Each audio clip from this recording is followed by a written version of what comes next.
বন্ধুগণ নমস্কার। আফগানিস্তান আর পাকিস্তানের মধ্যে আবার ভয়ানক একটা বর্ডারে যুদ্ধ শুরু হয়েছে। গতকাল রাতে দেখা গেল দুই দেশ একে অপরের সাথে যুদ্ধে লিপ্ত হয়ে গেছে বর্ডারিং এরিয়াতে, এবং দু দেশের মধ্যেই একটা পরস্পরকে দোষারোপ করার একটা যে অভ্যাস সেটাই আছে। এবং পাকিস্তানের পক্ষ থেকে বলা হয়েছে যে এটা আফগানিস্তান নিজের থেকে এরকম একটা বর্ডারে অশান্তি শুরু করেছে, এবং 15 থেকে 20 মিনিট দুই দেশে ভয়ানক একটা গান ফায়ার হয়েছে। এবং পাকিস্তানের যে হাকমল শেষ বলেছে পাকিস্তানের forces began shooting, Afghan side said 10 to 15 minutes. এই যে একটা অবস্থা এদের দুই দেশের মধ্যে, এটা লেগেই আছে।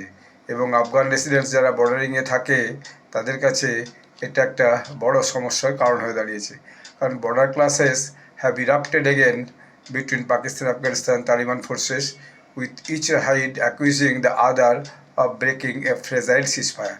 যে একটা ভঙ্গুর সিজফায়ার যেটা হয়েছে, অর্থাৎ যার মধ্যে কোনো সলিড কিছু নাই, ফলে দুই দেশে এক দেশ অপর দেশের সঙ্গে গতকাল শুক্রবার রাত্রিতে একটা আবার নিজেদের মধ্যে বর্ডারে যুদ্ধ লেগে গেছে।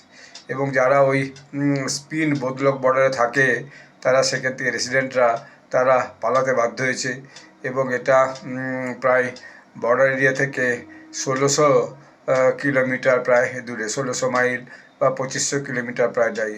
এবং একজন কান্দাহারের যে একজন হসপিটাল কর্মী, সে বলেছে যে 4টি বডি এসেছে এবং 4 জন মারা গেছে আফগানিস্তানের।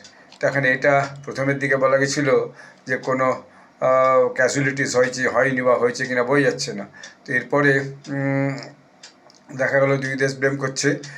মোহাররফ জাইদি, যে পাকিস্তান যে প্রধানমন্ত্রীর যে স্পোক্সপারসন, তিনি বলেছেন একটা আনপ্রোভোকড ফায়ারিং, আর তালিবানকেই দোষ দিয়েছে।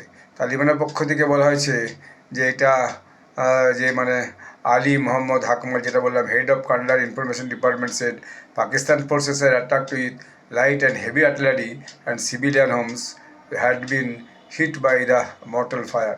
অর্থাৎ ভয়ানক আর্টিলারি নিয়ে পাকিস্তান সিভিলিয়ান এরিয়াতে আক্রমণ করেছে, ফলে আমাদেরকে তার জবাব দিতে হয়েছে। এরকম একটা অবস্থায় কাতার এবং তুর্কির মধ্যস্থতায় যে যুদ্ধবিরতি ঘোষণা করেছিল, সেটা এখন প্রায় বাতিল হওয়ার উপক্রম তৈরি হয়েছে। এই যুদ্ধ বোধহয় ক্রমশ লেগেই থাকে। পাকিস্তান আফগানিস্তানের উপর দোষ দিচ্ছে যে তারা নাকি সুইসাইড বোম্বার পাঠিয়ে পাকিস্তানের উপর আক্রমণ করছে। ধন্যবাদ।